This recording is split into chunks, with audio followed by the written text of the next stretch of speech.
love can change the world. We can change the world with our love, love, love, love, love, love, love, love. Our love can change the world. What if Maya didn't speak out? What if Langston Hughes didn't write it down? What if Josephine Baker didn't dance it out? No. Tell me, where would we be now? What if Sojourner never told the truth? Or Ida B. Wells never printed the news? Harriet never went underground. Where would we be now? We are the ones we've been waiting for. We can change the world. We can change the world with our love, love, love, love, love, love, love, love.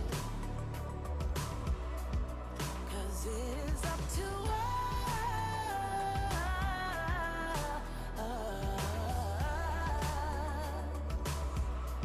We are the ones we've been waiting for. We can change the world. Our love can change the world.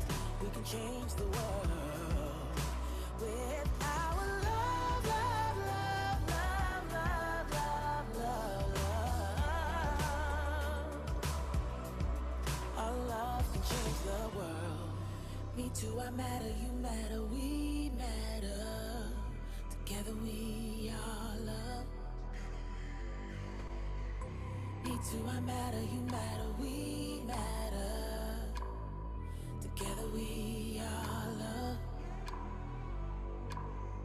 It's gotta be all of us to stand up and speak out with all of our love. Love, love, love, love, love, love, love, love. 'Cause it's up to us.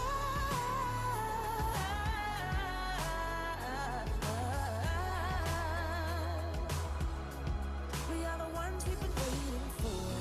We could change the world. Our love will change the world. We will change the world with our love, love, love. Good morning, everyone, or good evening. Hello and welcome to the National Coalition of 100 Black Women, the San Antonio chapter. On behalf of our president, Ms. Joy McGee, we welcome you to the She Leads series.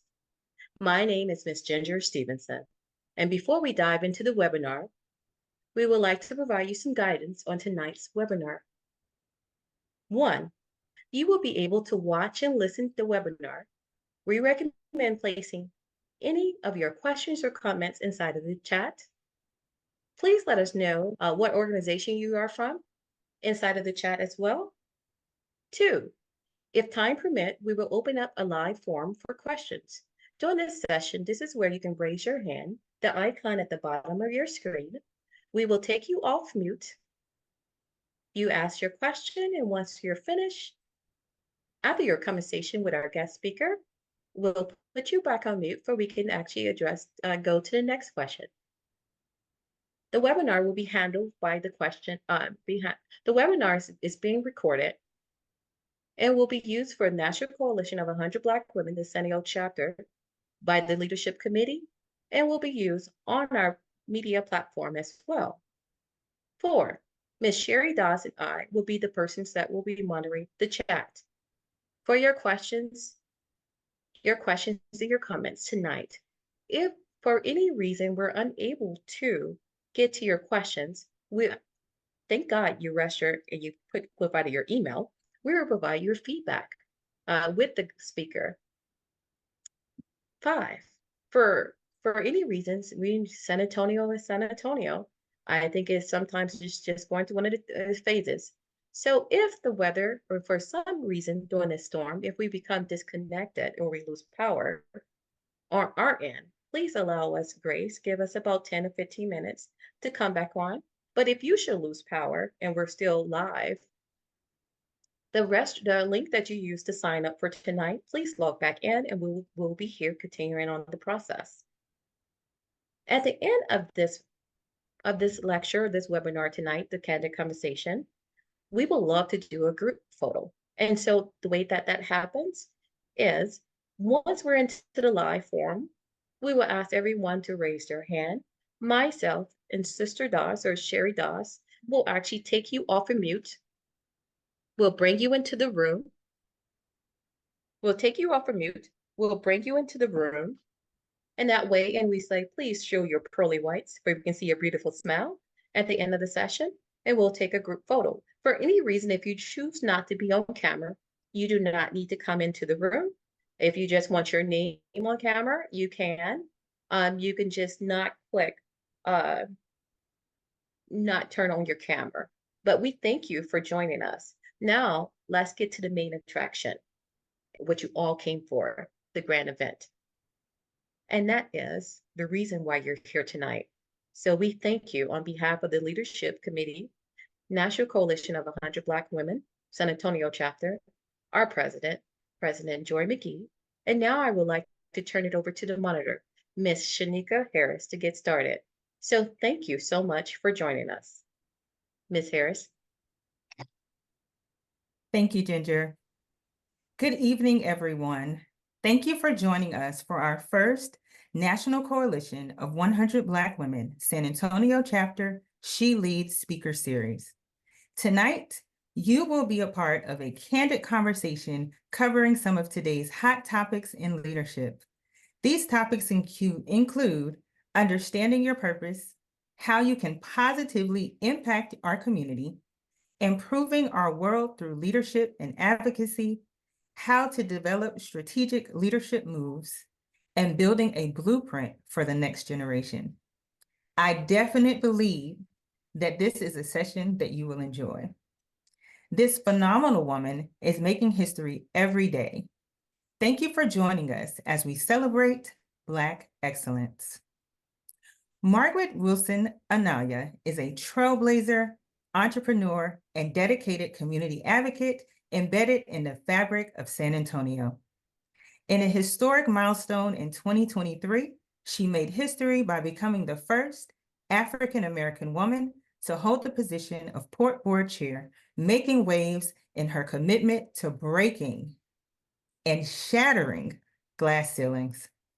With a career spanning 3 decades, Wilson-Anaglia has owned her expertise across diverse sectors, including public, private, nonprofit, and entrepreneurial realms. Her journey exemplifies a fusion of entrepreneurial drive, dedication to women's empowerment, and effective leadership in all of her pursuits. Ma'am, thank you so much for being here with us tonight. Oh, thank you, Shinka. I'm just going to say I am so honored. I'm going to start with the first slide. The National Coalition of Black Women, you are everything. We are our sisters keepers. And I like to say we are definitely have more power when we come together. So I am so honored to be with you all here this evening. And I really want to use this more of a conversational piece, not just here's a presentation. And what I like to do is share with you all my journey as being a board member and how that's impacted the community, but more importantly, how does that talk to us about our power? I love the title of She Leads, owning our own power. And part of owning our own power is not only having a seat at the table, but being actively engaged in that seat at the table. I got asked this question before. Did you start off with a plan of they say with a long game of how you want to have that power and how do you want to engage in that? On that very first slide, I mean, let her get in with the slides where they're there. On the very first slide, as she's pulling that up, I intentionally put the words on there, board power and Black girl magic. A lot of times we talk about who we are and what we do, but I think we always need to remind ourselves is about our power and how are we embracing that power, especially as we look where we are at 2024 now And it seems like a lot of people want to diminish the power that we have and the power that to come to that table. The interesting story behind that is every time they try to diminish that power, guess what? We just come on stronger and better with that. So we go to the next slide. We'll talk about power and service. A lot of times what we don't recognize is the power that we're building up from square one. We're talking about, yes, I am chairman of the board of Port San Antonio, but how did I make that progression there? Quite frankly, guys, we start off as moms, as friends and associates, from room mom to team mom, church leadership. If you look at it, women are always leading. We give it different titles, but it's still a title and it's still a leadership role. And it's a building block for where we want to be and where we're going. So when I look back at my journey, I can start definitely at my church level and starting off with that. Some of us, and you ladies, I know some of you all are in various sororities. So you started off on that level as well, leadership role, whether that's in your local chapter, you served on the state or on the national chapter as well. PTA, I have my fellow PTA sisters here that we've served, whether that service on that PTA board, again, is at that local level, state level, or national level. My very first board that I served on was Girl Scouts. Why did I serve on the Girl Scout board? Because that was something I was very passionate about. To be honest with you guys, I was in my mid to late 20s, got on the board because I'm a lifelong Girl Scout. And I managed to go from that board member at large to serving as an officer on that board. Community boards that I've been engaged in are the Brooks and of course Bear County and several of the others. What I tell people, when you're looking at a board and where you want to serve, you serve where you're passionate about. There is nothing more powerful than serving in an area that you're very passionate about. Those who know me very well, I'm very passionate about economic development. What I always say is we cannot pay for our social services without strong economic development. So for me, I'm very passionate about that. I have a running joke with a lot of people, and that running joke is, and you can go to the next slide, that running joke is always about board service. So far, I've served on boards that are non-paying. So what that means, that's a volunteer position.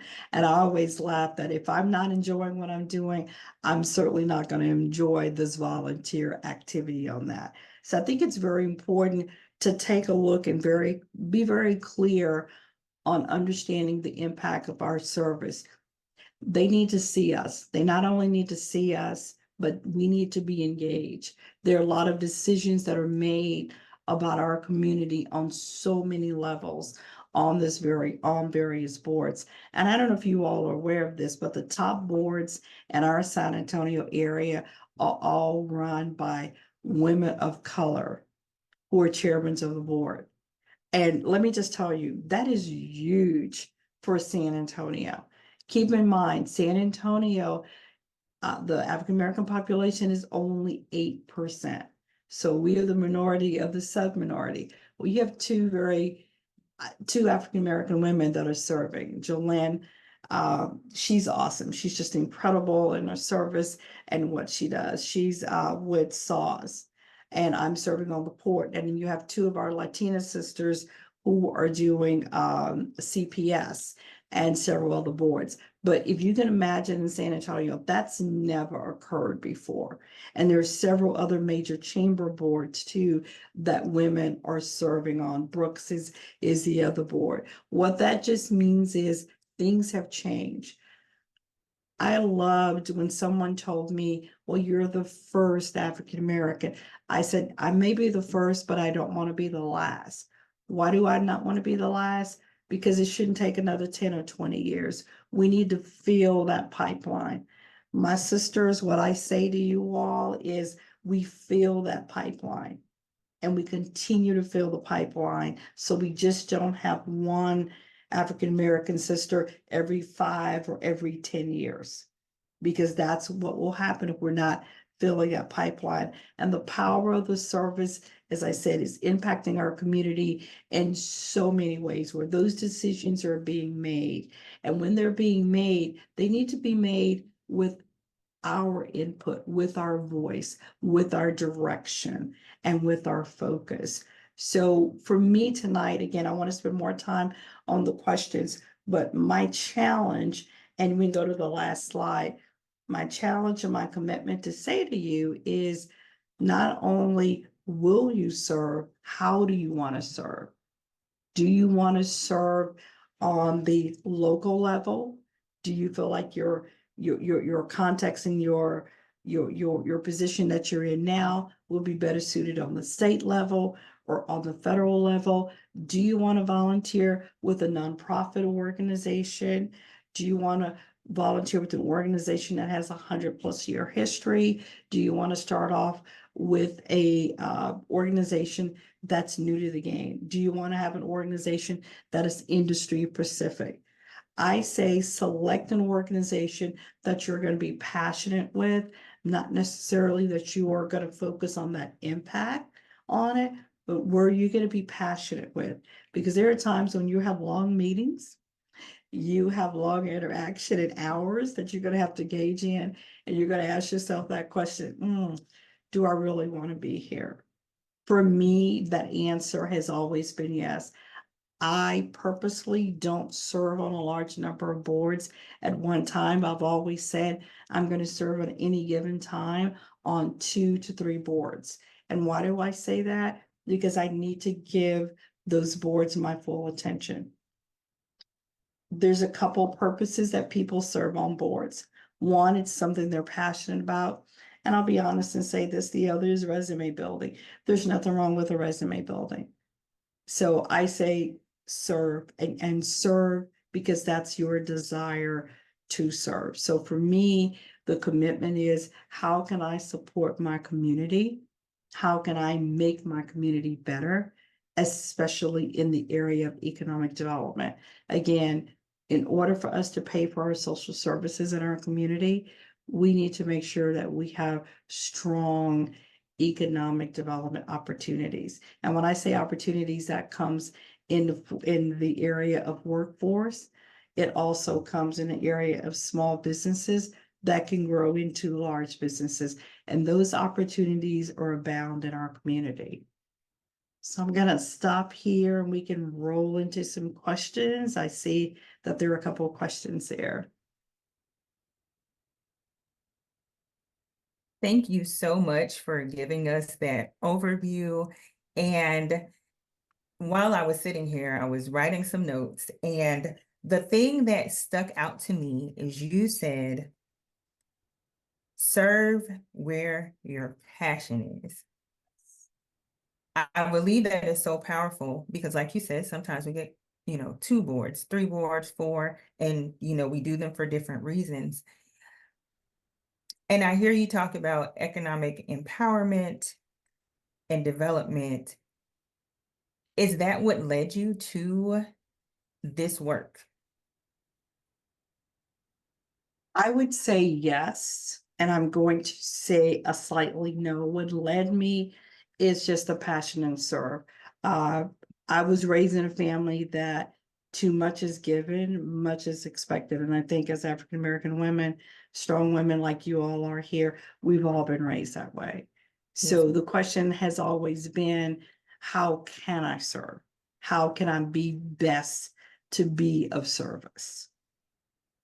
Thank you. So for those that are wondering, is there a blueprint model that you follow in developing your skills in leadership? I'm going to say for me, the blueprint is to be very passionate about what you do, to not to be afraid to be in an area that you maybe feel that women are not there. I would say open yourself up to the opportunities that are abound.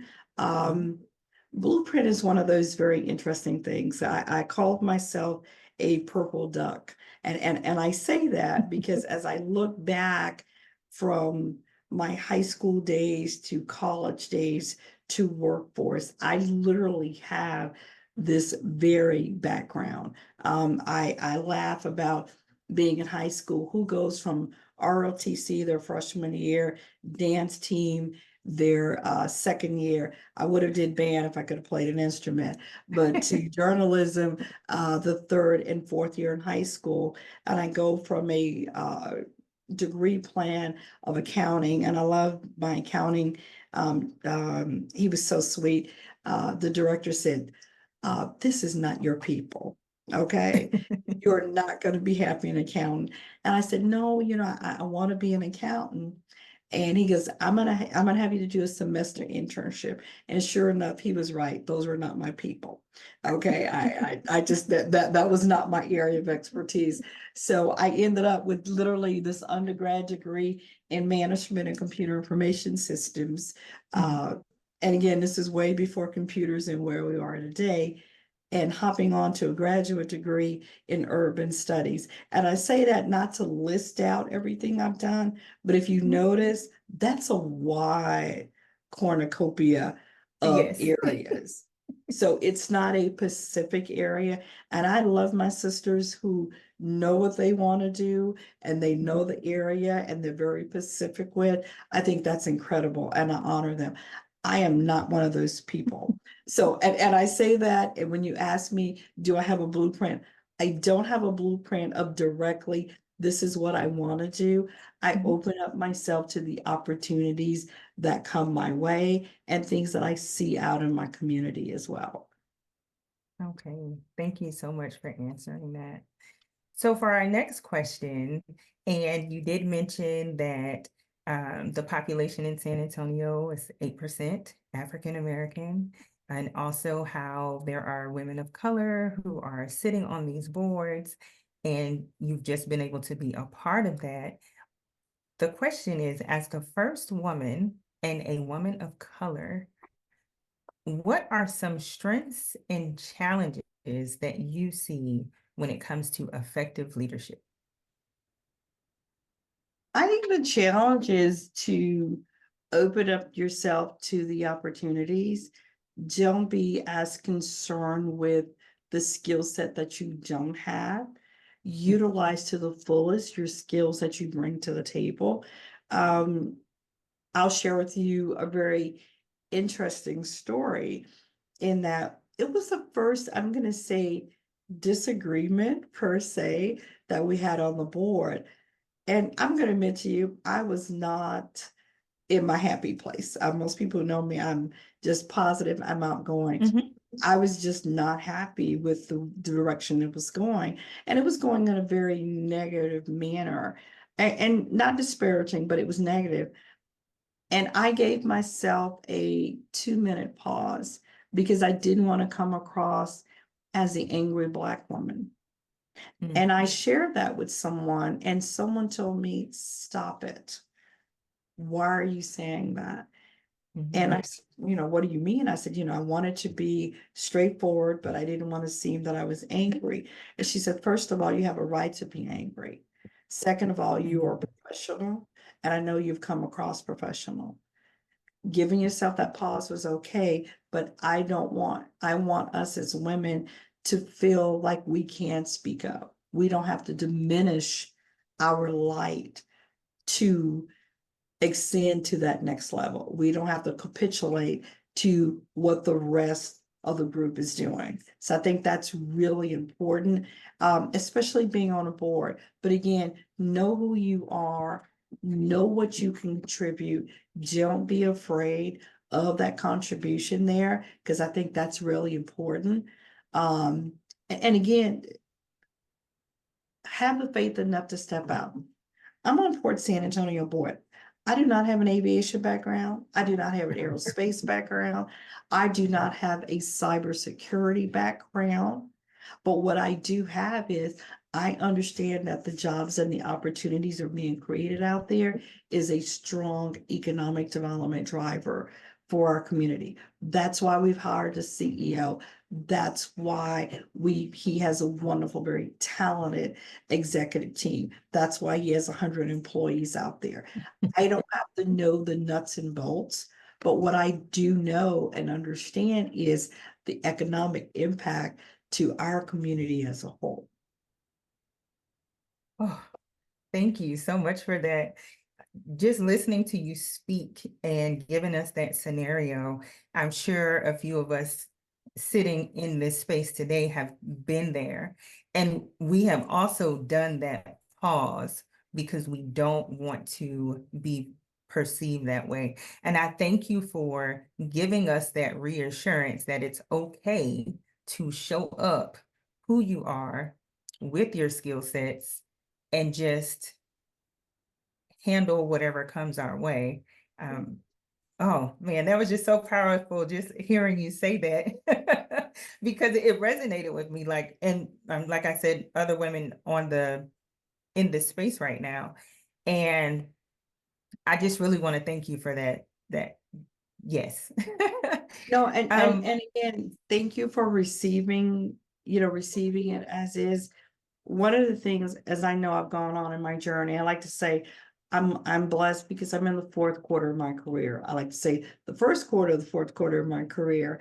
And we're at a point that let's utilize our power.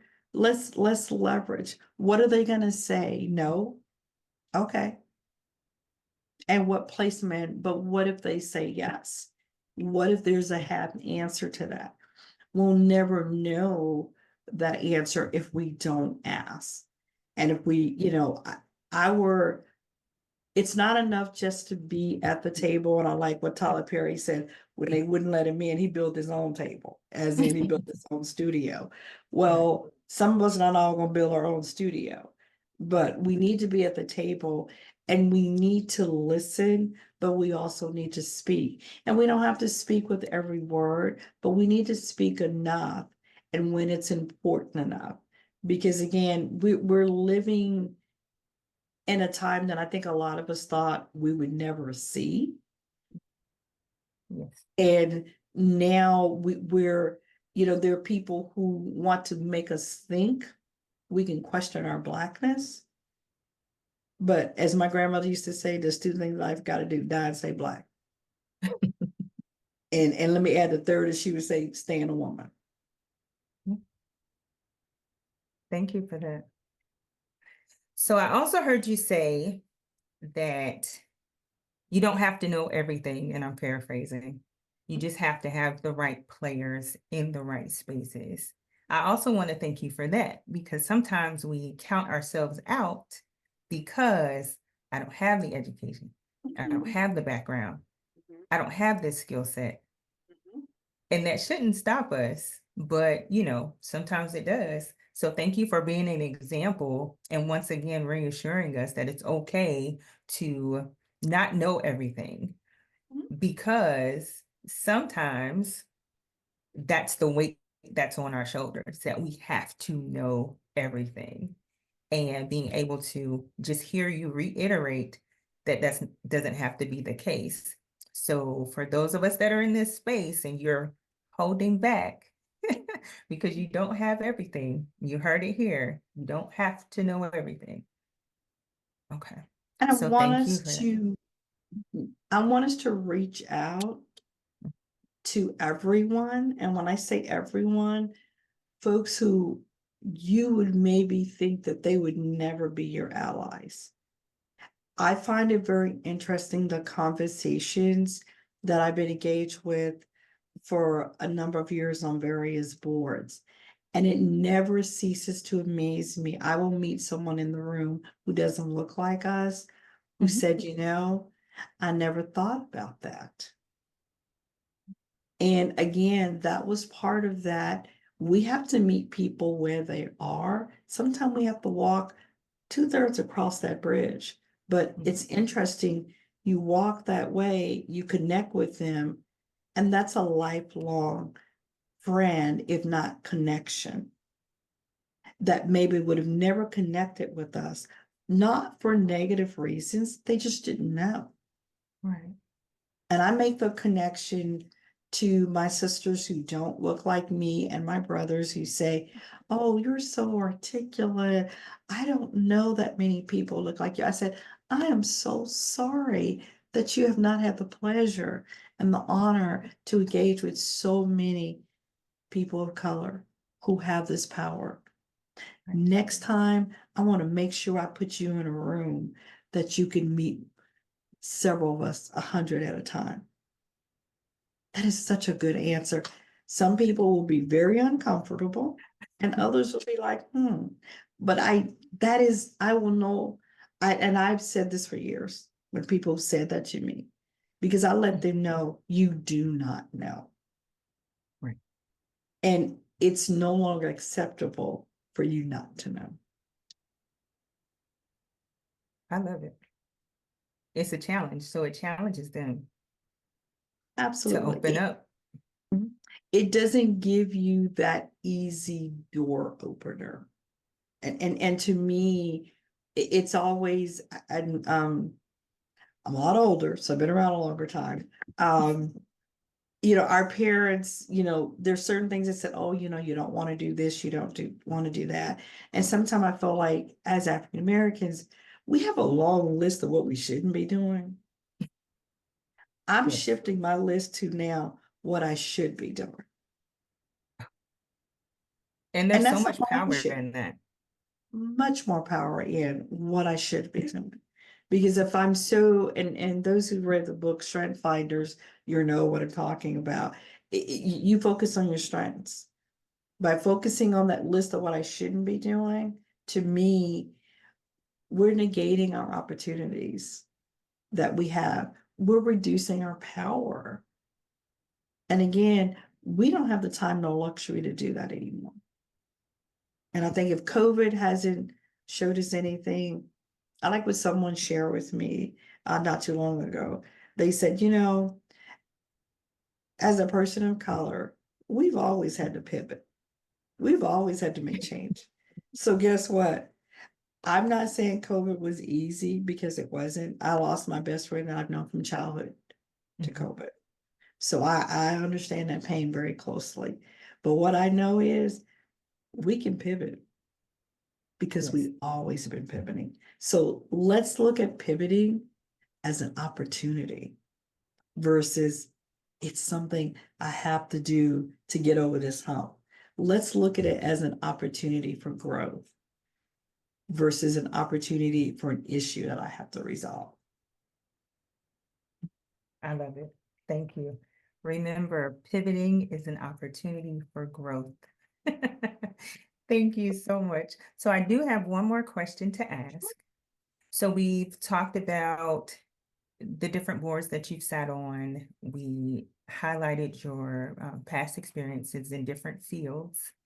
Can you tell us, how do nonprofits, leadership, and advocacy play a role in your life and business? And I would narrow it down, if you don't mind, to the economic development that you have stated is very important for our communities where we live, work, and play.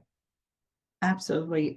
Currently, I work for LISC, and that's LISC. It stands for Local Initiative Support Corporation.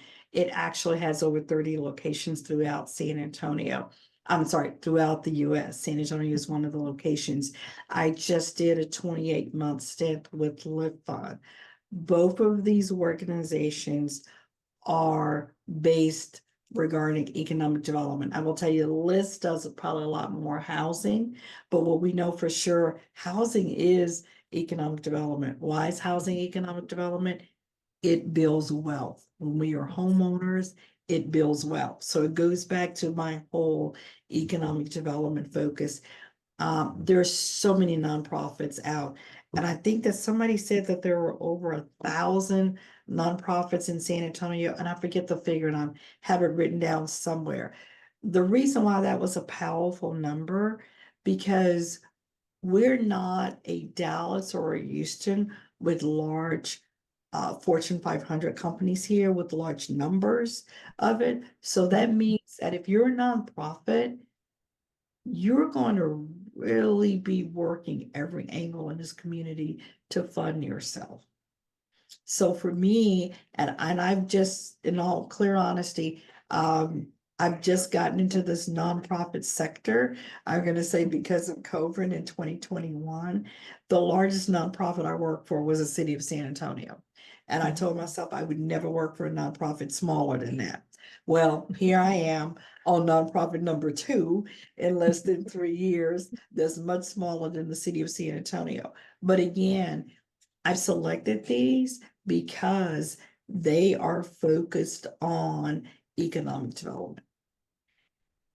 When we look at where do the dollars go, we have to ask ourselves, are those dollars going in our communities? Mm. How much of those dollars are going into our communities? If we're not working for these nonprofits and on the boards impacting where those dollars go, then who will make sure those dollars are also? I always use the word crumbs. Please don't give me crumbs. Crumbs are, you're going to give me $1,000 when you've given someone else $500,000. Mm. And you're going to say you don't run your nonprofit very well. I can run my nonprofit on $500,000 better than $1,000. So if you're gonna, I used to say the program that I ran was the Women's Business Center. It was one of the worst grants in the world. Mm. It had over 165 locations throughout the US and Puerto Rico. And guess what? They were run predominantly by women. And who did they serve?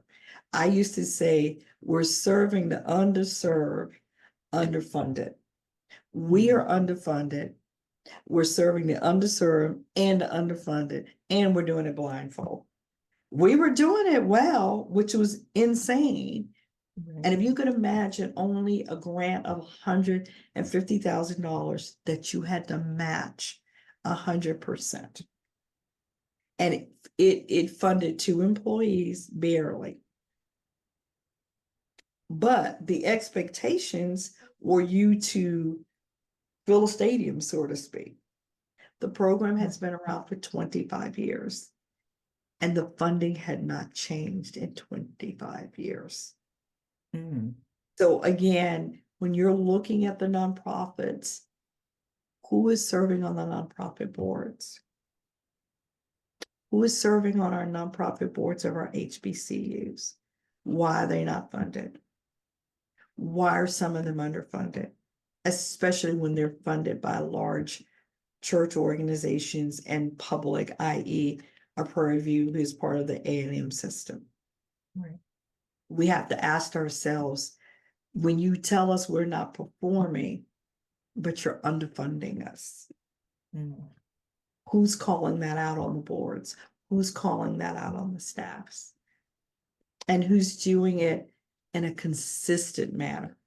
Because it's interesting, we may call things out, but we're calling it out once every 5 years. But we're calling it out every day and we're questioning it. And it goes back to, where are we spending our dollars and our time? And when we spend our dollars and our time, we need to ask those organizations, are you truly funding and supporting us? Most large corporations have these wonderful foundations that they give to.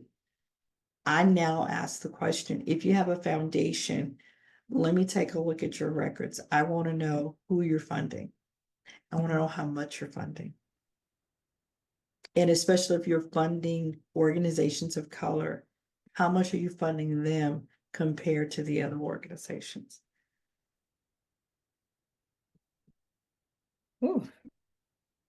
Thank you. Some powerful questions for us to keep in mind as we're doing this nonprofit work. Thank you for giving us a different and interesting perspective on that. So I don't want to take up all of the fun. I am enjoying this conversation that we are having. At this time, if you are okay with that, I would like to open it up to those that are in attendance to ask any questions that they have. Absolutely. May I jump in really quick? Yes, you can. Just a reminder, in order for me to pull you into the room, please hit your icon, raise your hand. I can let you into the room one at a time and you can ask questions. So please raise your icon if you would like to come in the room live. I got you, Madam Jordan, Kim Jordan. If anyone else would like to come in the room, let me know. I'm going to let you in. So I'm going to go on mute, turn it back over to the host, and thank you.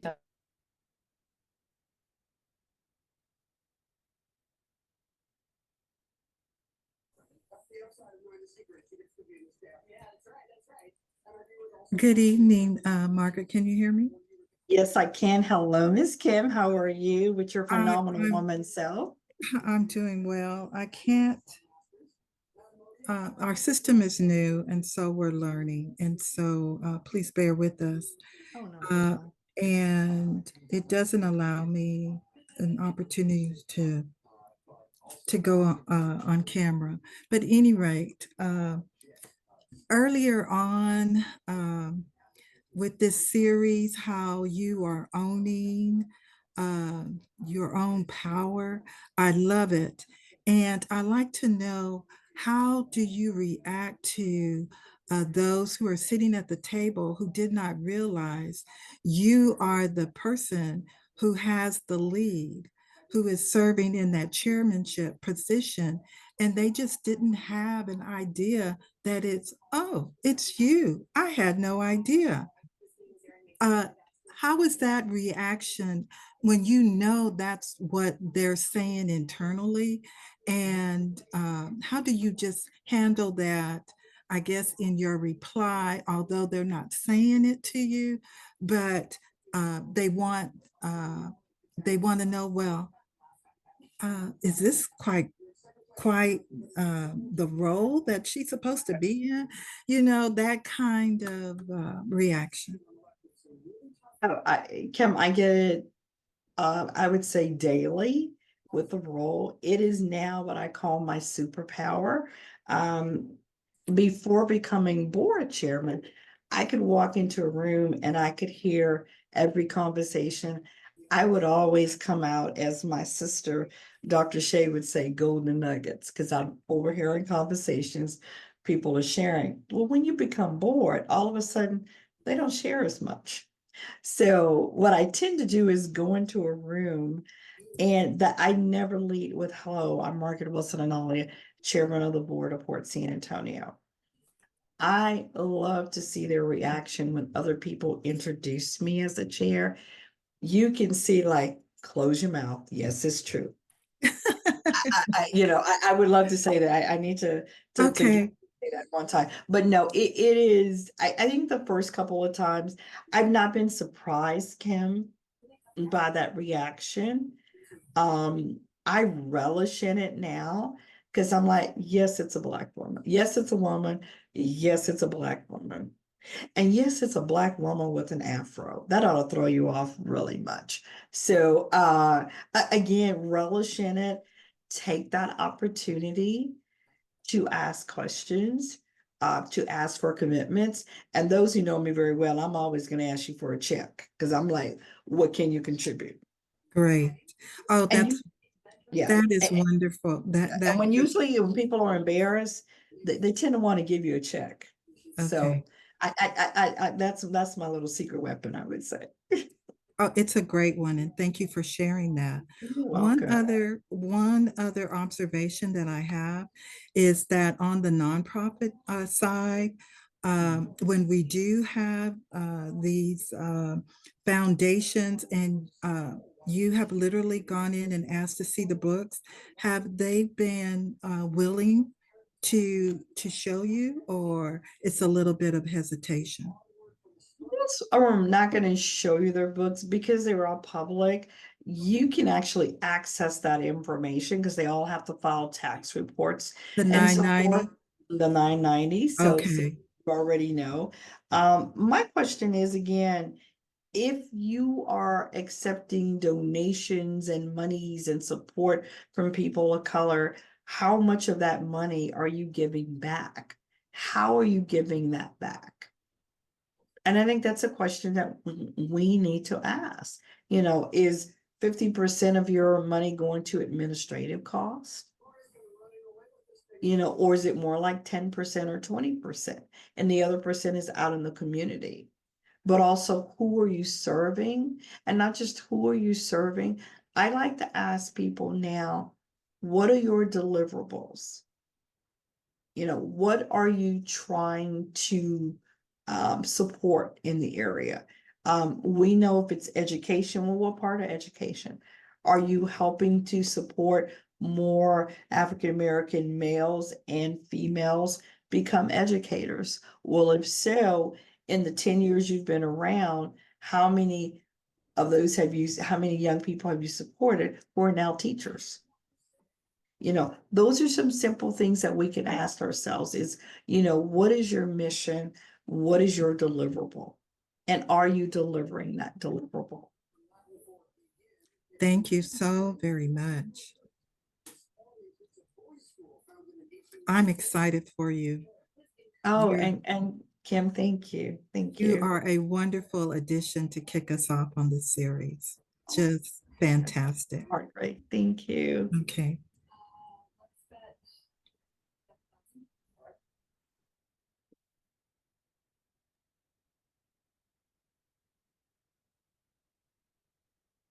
Ms. Stevenson, do we have any more questions? The next person, if you like, you can actually raise your hand up, please.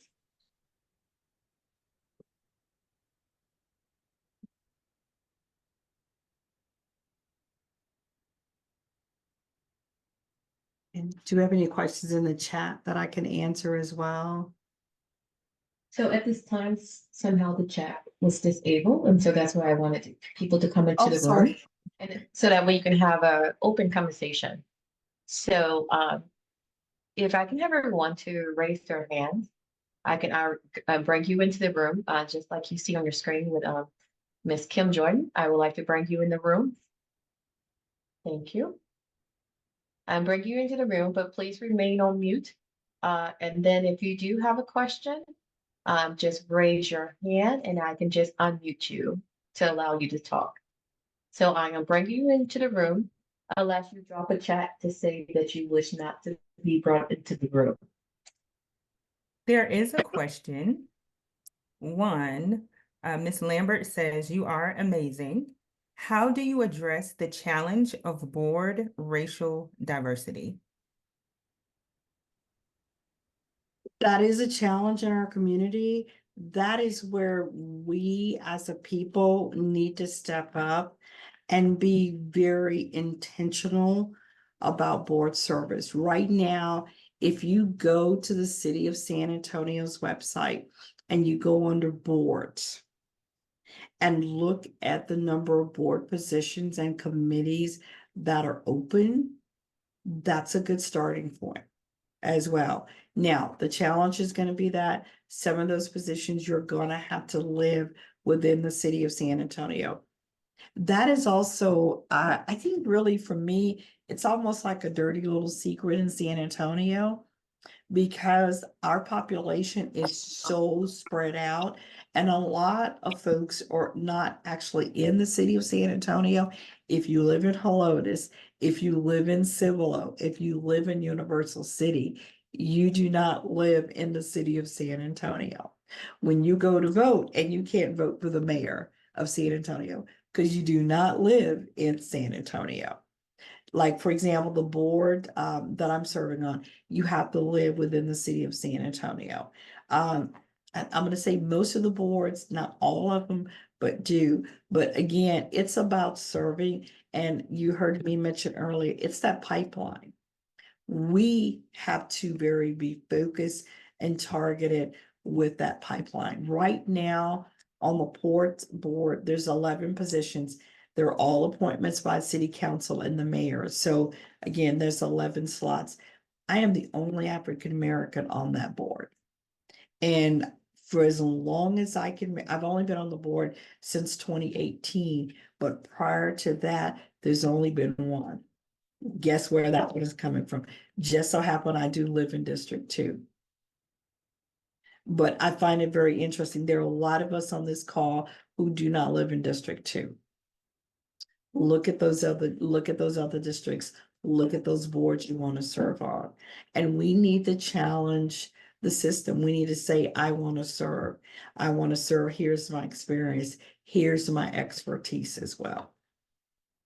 And we shouldn't have to be living in District 2 if we're African American to have an appointment.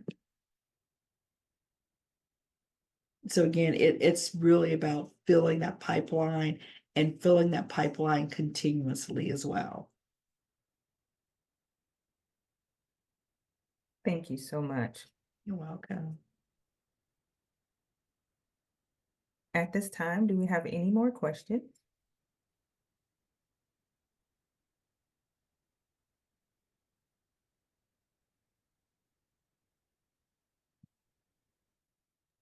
Okay, so Ms. Sherry Doss says, I have a question. It's been a joy to see you get recognized for your achievements and receive many awards.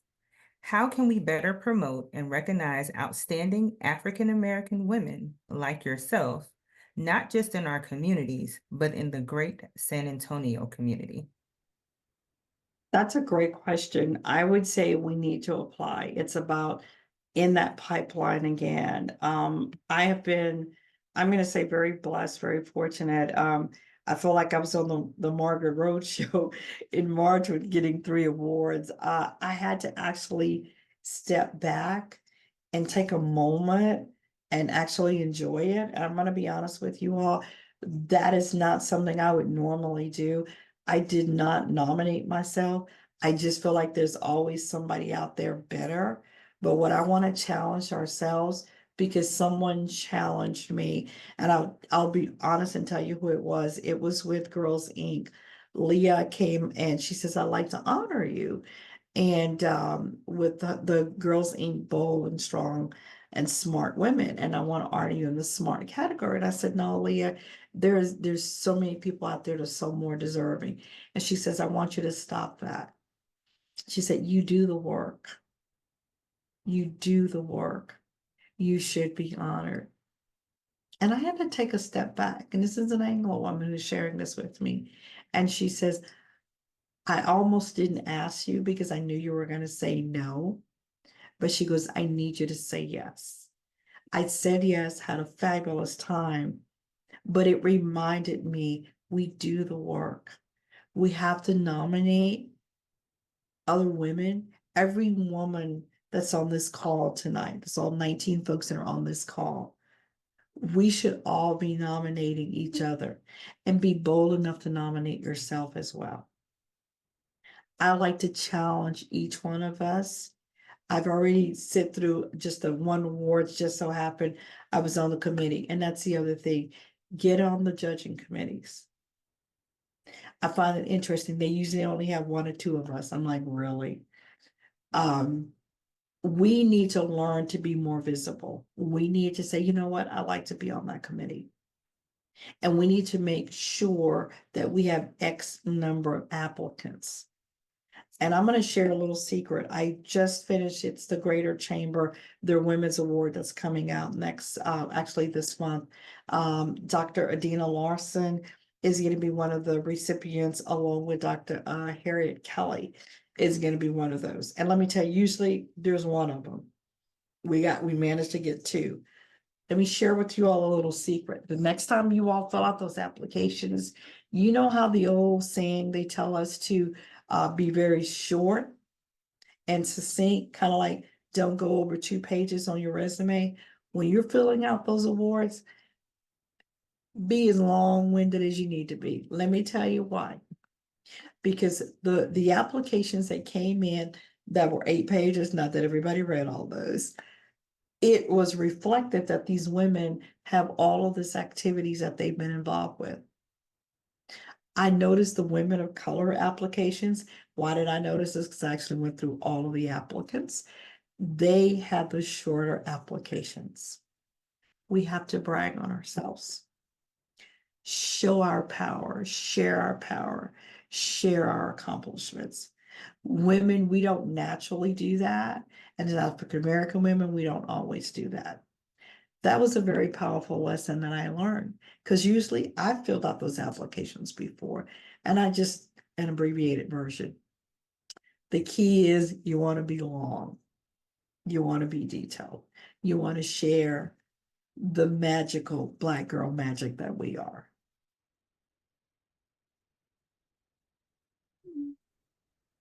Thank you so much for that response. Such a powerful response indeed. So at this time, we have 2 minutes left before we end our conversation. Does anyone have one last question before we provide closing remarks and a group photo?